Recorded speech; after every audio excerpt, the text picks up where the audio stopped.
한번 좌우에 앞뒤에 계신 분들과 한번 인사 나누겠습니다. 잘 오셨습니다. 반갑습니다.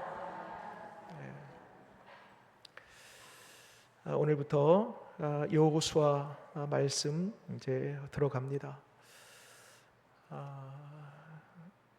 이 성경을 보면은요, 구약에 처음에 창세기, 출애굽기, 레위기, 민수기, 신명기에서 5권의 책을 가리켜서 토라라고 하죠. 토라는 것 이제 율법서를 가리킵니다.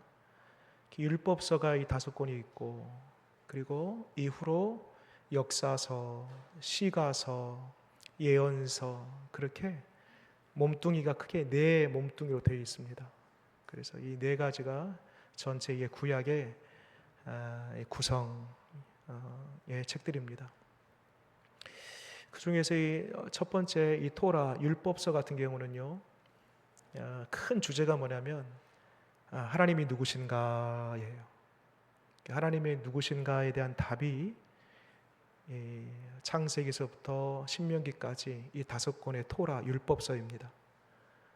그럼 역사서, 오늘 여호수아가 이제 역사서의 시작인데, 역사서는 뭔가 큰 주제가 뭐냐면 하나님은 모든 역사의 주인이 되신다.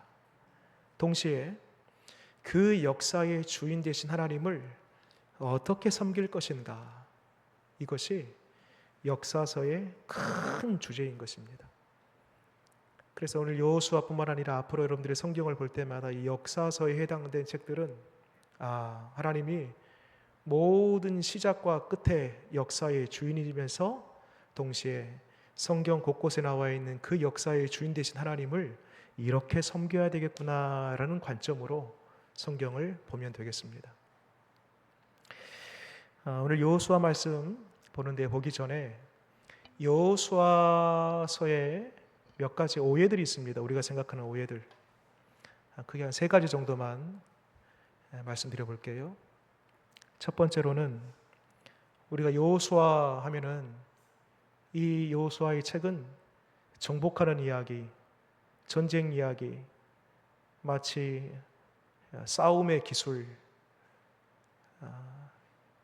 군사 교본, 리더십에 관한 책, 이런 인식으로 우리가 이 여호수아를 생각합니다.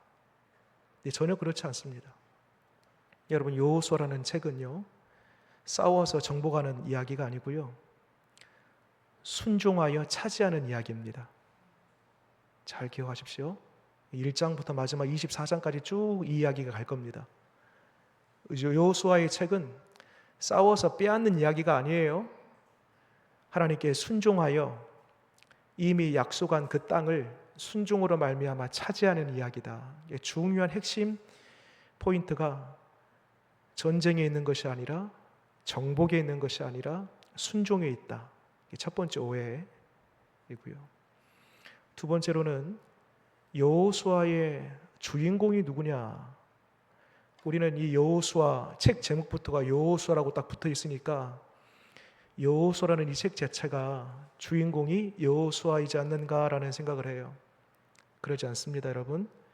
여호수아의 이 책은 누구를 드러내냐면 여호수아가 주인공이 아니라 여호수아를 도구로 쓴 하나님이 주인공인 책입니다. 두 번째 오해예요.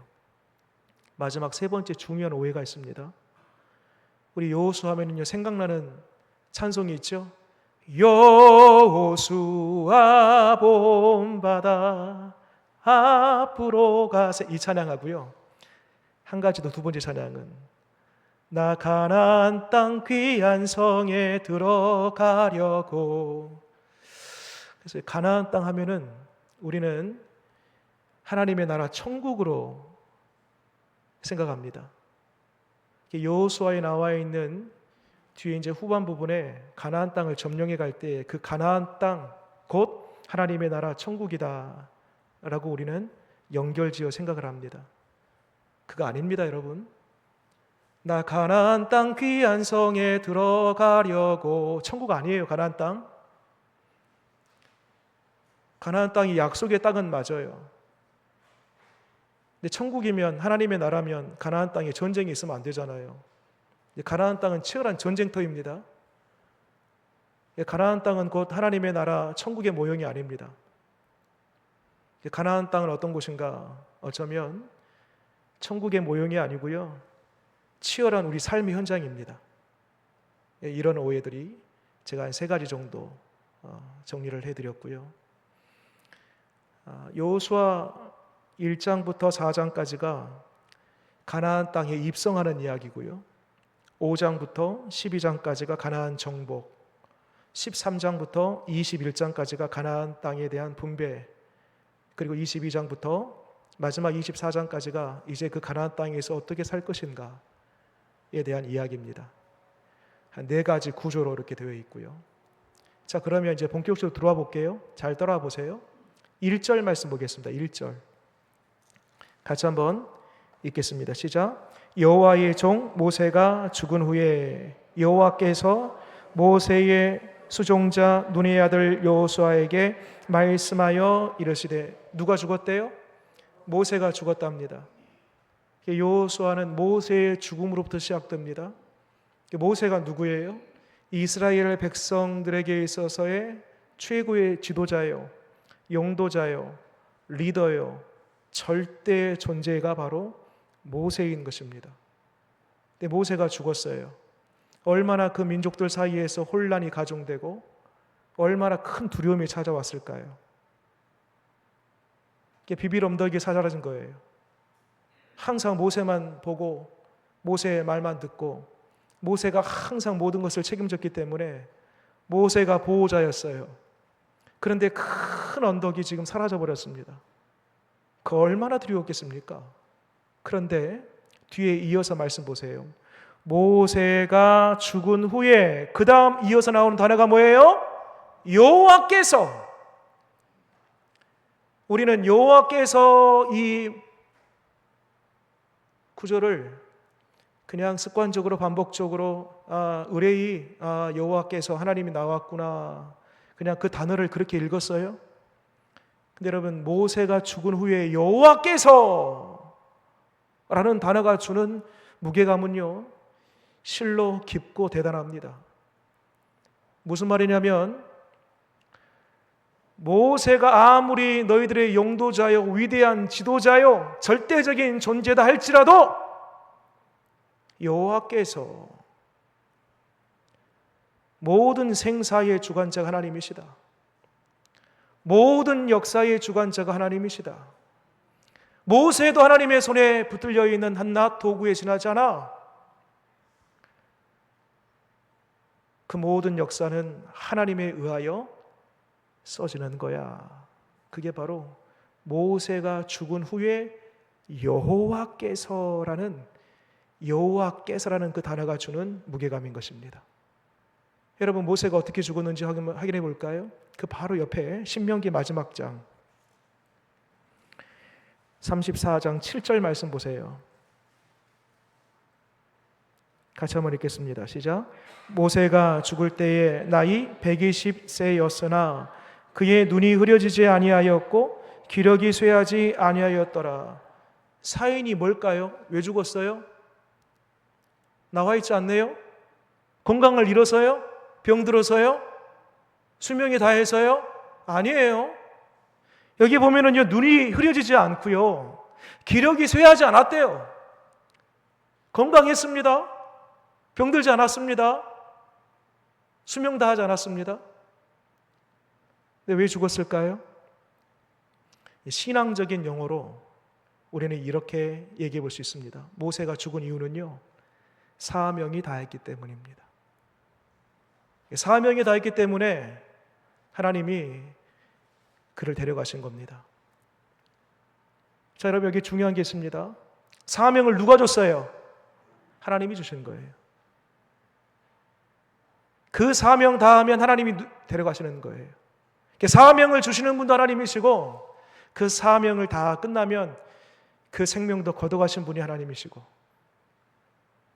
그 모든 역사의 시작과 끝, 그 모든 역사를 조율하시는 분, 사람을 세우기도 하고 거두기도 하시는 그 모든 것이 하나님 손에 있다. 라는 것이 모세가 죽은 후에 여호와께서라는 말씀에 담겨져 있는 의미인 것입니다. 다음으로 2절 3절 말씀 한번 볼까요? 2절 3절 같이 한번 읽겠습니다. 시작. 내 종 모세가 죽었으니 이제 너는 이 모든 백성과 더불어 일어나 이 요단을 건너 내가 그들 곧 이스라엘 자손에게 주는 그 땅으로 가라. 어렵지 않아요? 여호수아에게 네가 밟는 땅 내가 줄 거야. 가봐 라고 한 거고 3절 말씀해 보세요. 읽겠습니다. 내가 모세에게 말한 바와 같이 너희 발바닥으로 밟는 곳은 모두 내가 너희에게 주었노니. 자, 여기 좀 이상한 부분이 있습니다. 3절 제일 끝에 보니까요, 발바닥으로 밟는 곳은 모두 내가 너희에게 줄 것이니에요, 주었노니에요? 자, 주었노니가 맞아요, 줄 것이다가 맞아요? 여러분, 줄 것이다가 맞아요. 시기적으로, 시점적으로 보면은. 왜? 아직 요단강도 안 건넜어요. 가나안 땅 들어가기 전이에요. 진입하기 전이에요.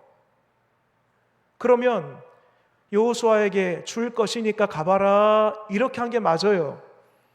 근데 뭐라고 하냐면 하나님께서는 네 발바닥으로 밟는 모든 땅을 너희에게 주었노니. 미래 완료형이에요. 주었다라는 거예요. 언제 줬어요? 아직 지금 요단강도 건너지도 않고 가나안 땅 한 발짝도 들어가지 않았는데 줬다라는 거예요. 여러분, 성경에 보면은 하나님께서 아직 되어지지 않는 사건이에요. 아직 일어나지 않는 일이에요. 그런데 확정적으로 뭔가가 딱 되어진 시점은 아직 미래인데, 앞으로 남아있는 이야기인데, 마치 지금, 마치 되어버린 것처럼 그 시점을 사용하는 용례가 있습니다. 이것은 언제 이런 용례를 쓰냐면 확정된 사건, 확실한 이야기, 분명히 되어질 말씀, 이러한 경우에 미래 완료형을 씁니다. 되었다라는 것입니다.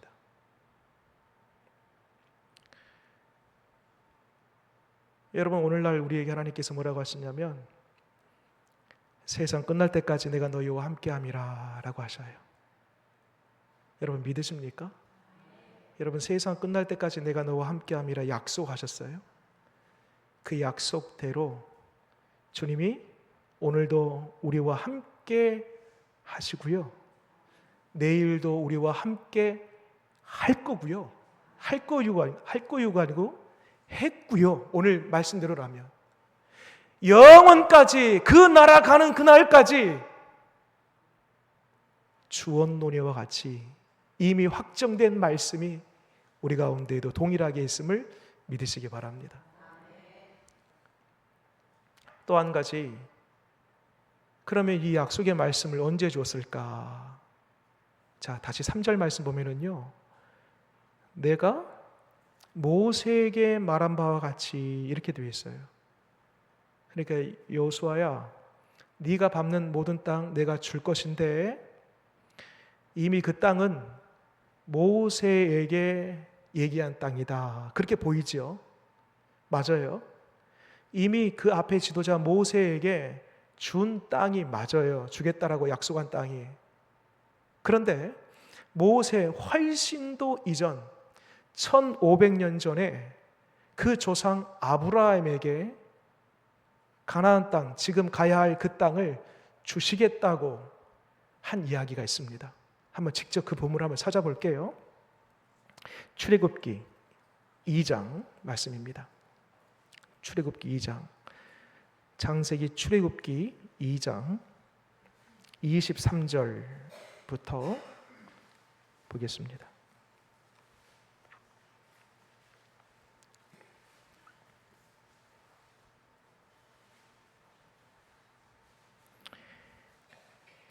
출애굽기 2장 23절로 25절 같이 한번 읽겠습니다. 시작. 여러 해 후에 애굽 왕은 죽었고 이스라엘 자손은 고된 노동으로 말미암아 탄식하며 부르짖으니 그 고된 노동으로 말미암아 부르짖는 소리가 하나님께 상달된지라. 하나님이 그들의 고통 소리를 들으시며 하나님이 아브라함과 이삭과 야곱에게 세운 그 언약을 기억하사 하나님이 이스라엘 자손을 돌보셨고 하나님이 그들을 기억하셨더라. 자, 이게 보면은요, 하나님께서 모세에게 이 모세의 때예요. 이 애굽 생활을 하면서 얼마나 고됐던지 그 울부짖는 소리, 고통의 소리를 하나님이 들으셨대요. 그리고 그 소리를 듣고 하나님이 아브라함과 이삭과 야곱에게 하신 그 언약을 기억하셨다라고 되어 있습니다. 마치 이 본문도 어찌 보면 하나님이 저들이 고통하는 소리를 듣고 애굽 땅에서 빼내오셨나라고 생각할 수 있는데, 그것도 맞는 이야기지만 정확한 이야기는요, 창세기의 말씀 보면은요, 15장에 하나님께서 아브라함에게 뭐라고 하신가 봤더니, 아브라함아, 네 씨로 말미암아 큰 민족을 이룰 거야. 저 하늘의 별들 봐, 저와 같이 될 거야. 그러면서 플러스 말씀하신 내용이 뭐냐면은 네 후손들이 별과 같이 많은데 그 후손들이 어느 시점이 되면 400년 동안 애굽으로 들어가 종살이 할 거야. 그런데 아브라함아, 잘 들어. 400년이 지나면, 거기에는 4대라는 표현이 있어요. 4대가 지나면, 400년이 지나면 반드시 네가 서 있는 지금 이 가나안 땅, 그곳으로 다시 돌아올 거야 라는 말씀을 하십니다. 그러니까 10년, 20년 애굽 땅에서 고생하고 좀 빨리 빼내실 수도 있는데 하나님이 왜 400년 동안 기다리셨나? 아브라함에게 하신 약속이 있었기 때문입니다. 그래서 여러분, 하나님은요, 철저하게 약속을 따라 움직이시는 하나님이십니다. 우리의 기도의 생활도 마찬가지입니다. 여러분, 가장 확실한 기도, 강력한 기도가 뭐냐면, 하나님, 약속했지 않습니까? 하나님, 그렇게 하시기로 했지 않습니까? 그렇게 약속을 주장하고 말씀을 앞세워 기도하는 것이 강력한 기도가 되는 것입니다. 또 한 가지, 우리 하나님은 철저하게 약속을 따라 움직이시는 하나님이시고요, 또 오늘 여호수아에게 가라라고 했습니다. 지금 네가 머무는 이 땅에서 어디를 향하여? 가나안 땅으로 가라라고 말씀하세요. 이 의미는 내가 너와 함께 할 것이다 라는 그 말씀을 포함하고 있습니다. 오늘 말씀에서도 내가 너와 함께 할 것이다, 내가 너와 함께 할 것이다 라고 반복해서 말씀하고 있는데, 이것은요, 여호수아나 이스라엘 백성들에게 있어서는요, 큰 충격적인 이야기입니다. 뭐냐면은 당시 사람들의 이 종교관, 신관에 있어서 특별히 신은 철저하게 이 지역 안에 머물러 있는 신이어야 합니다. 신관이에요, 그게. 이 지역을 떠나서는 안 돼요. 떠날 수도 없어요. 왜? 그 지역을 벗어나는 그 순간에 다른 지역 그 신의 영향을 받을 수밖에 없기 때문에 지역신, 민족신, 이것이 당시 고대 사람들의 신관입니다. 그런데 지금 여호수아와 이스라엘 백성들이 하나님께서 뭐라고 하시냐면 가라라는 거예요. 가나안 땅으로 가라. 내가 너와 함께 할 것이다. 어떤 하나님이세요? 네가 믿는 하나님, 지금 내가 너에게 말하고 있는 이 하나님은 어떤 하나님이시냐면 단지 이스라엘 백성들만의 하나님이 아니고 이 국경 안에만 딱 머물러 있는 하나님이 아니고 하나님은 국경을 초월하신 하나님, 모든 민족 위의 하나님, 모든 열방의 하나님, 만유의 주가 되시는 하나님이시다 라는 것을 스스로 우리 하나님께서 여호수아에게 가라 라는 말씀 속에 담겨놓고 있는 하나님의 본성인 것입니다. 좀 더 볼게요. 오늘 이 1장에서 가장 많이 나오는 구절이 있습니다. 그래서 뭐냐면 강하고 담대하라 라는 구절입니다. 6절 말씀 한번 볼까요? 6절에 제가 읽겠습니다. 강하고 담대하라. 너는 내가 그들의 조상들에게 맹세하여 그들에게 주리라 한 땅을 그 백성에게 차지하게 하리라. 한번 나왔고요. 여기서 그치지 않습니다. 7절 말씀 보니까요. 오직 강하고 극히 담대하여. 두 번 나오죠. 한 번 더 나옵니다. 밑으로 쭉 내려와서 9절 말씀 보니까요. 내가 내게 명령한 것이 아니냐? 강하고 담대하라. 그렇게 되어 있죠. 지금 우리가 본문 9절 읽었는데 무려 3번이나 강하고 담대하라. 지금 누가 누구에게 말씀하고 있어요? 하나님이 여호수아에게 말씀하고 있는 것입니다. 그러면 지금 상대적으로 여호수아의 지금 이 마음, 감정, 상태가 어떻다라는 거예요? 몹시 두려움 가운데 있다라는 것이죠. 하나님께서 강하고 담대라는 것의 반증이 바로 그만큼 두렵다라는 거예요. 여호수아가. 여러분, 여호수아가 어떤 사람이냐면 군대 장관 출신입니다. 12지파에서 한 지파의 대표입니다. 가나안 정탐을 다녀온 사람입니다. 모세의 후계자입니다. 두려워할 사람이 아닙니다. 웬만한 것 가지고는요, 눈 깜짝할 사람이 아닙니다. 여러분, 그럼에도 불구하고 지금 몹시 두려워하고 있는 거예요. 하나님이 연거푸 강하고 담대하라 3번이라 말씀하신 것은 그만큼 두려워하고 있는 것입니다. 왜 그랬을까? 한 2가지 정도의 이유가 있습니다. 첫 번째로는요, 이스라엘 백성들이 어떤 백성입니까? 온순하고 순종 잘하는 백성들이죠? 그렇지 않습니다. 얼마나 완고했던지요. 조금만 마음에 들지 않으면 모세에게 당장 쫓아가서 먹을 것 이게 뭐냐 도대체. 차라리 애굽 생활이 훨씬 더 나았겠다. 투정하고 원망하고 불평했던 백성들 아니겠습니까? 그 모습들을 여호수아가요, 모세의 가장 지근거리에서 다 목격했습니다. 고집불통이에요, 이 백성들이. 그 백성 200만을 이끌고 지금 미지의 땅 가나안을 향하여 간다라는 그 자체가 얼마나 두려웠을까. 또 한 가지 왜 두려웠을까 생각해 보면은요, 지금 이스라엘 백성들은 물론 이전에 미디안이라든지 이런 나라들과 전쟁을 치러본 경험이 있습니다. 한두 번. 근데 그것은 전쟁이라고 말할 수 없습니다. 이제 본격적인 전쟁은요, 이제 가나안 땅에 들어가서 하는 것입니다. 이제 가나안 땅의 문화를요, 이미 저들의 어떤 군사라든지 이미 저들의 어떤 병법이라든지 저들의 어떤 용모라든지 12정탐꾼 보낼 때에 여호수아가 가나안 땅 들어가 가지고요, 이미 다 목격을 했습니다. 거인이고요, 철기 문화고요, 저들이 가지고 있는 무기가 장난이 아니고요. 그래서 지금까지와는 전혀 다른 본격적인 전쟁을 이제 가나안 땅에 들어가서 해야 될 터인데 얼마나 두려웠을까.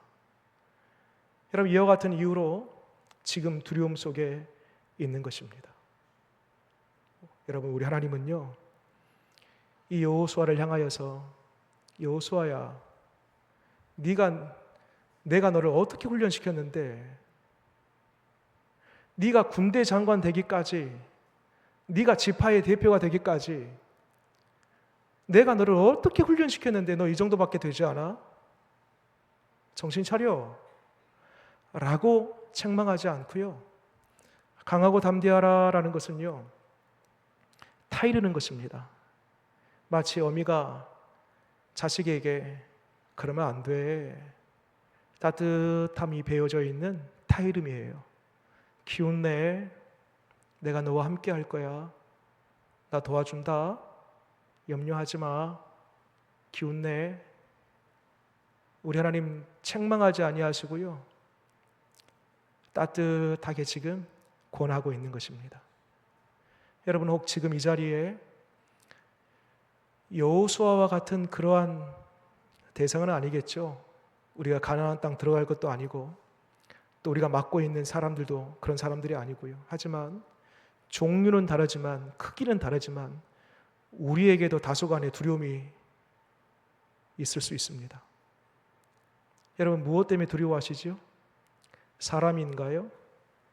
아니면 어떤 일 때문에 두려워하고 있습니까? 오늘 강하고 담대하라 이 말씀이 저와 여러분 가운데에 주어진 말씀으로 받아들이는 은혜가 있기를 바랍니다. 옛날 과거에 몇천 년 전에 있었던 이야기가 아니고 오늘 이 수요일 밤에 하나님께서 나에게 주신 사람으로 인하여서 가정 안에, 일터 안에 여러 가지 다소간의 두려움의 제목들 앞에 하나님께서 강하고 담대하라! 강하고 담대하라! 강하고 담대하라!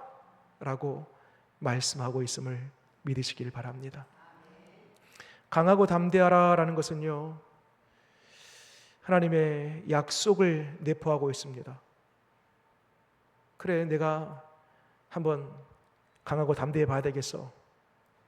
어떤 객기나 자신감이나 내 강한 의지가 아닙니다.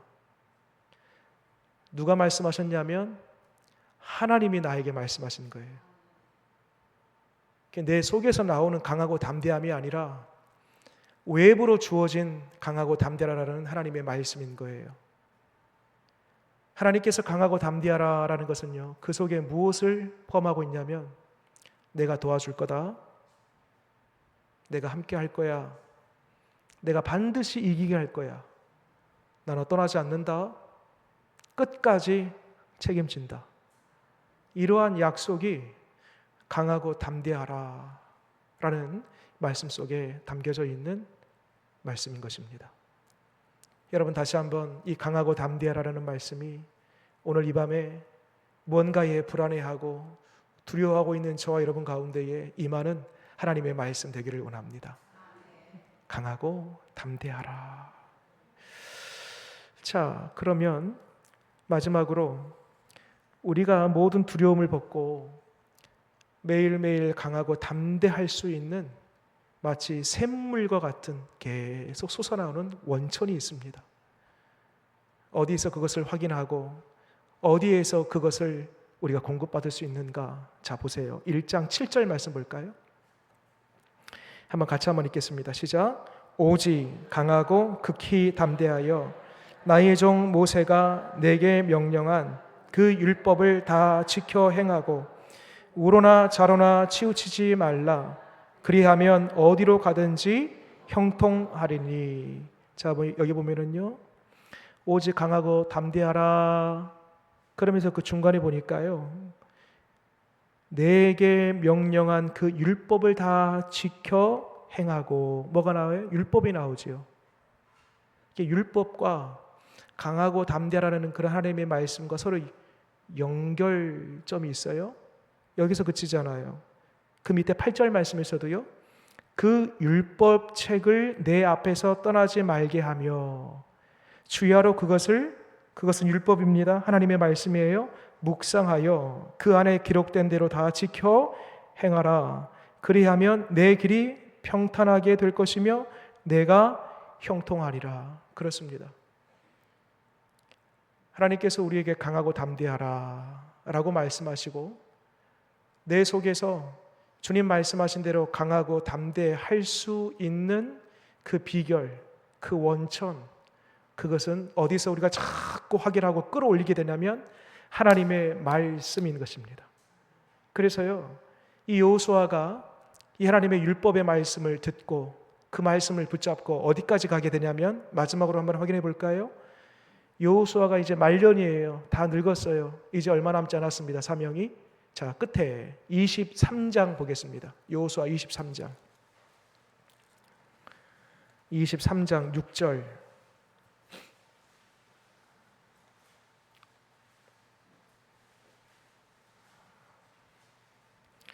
여호수아 23장 6절 같이 한번 읽겠습니다. 시작. 그러므로 너희는 크게 힘써 모세 율법책에 기록된 것을 다 지켜 행하라.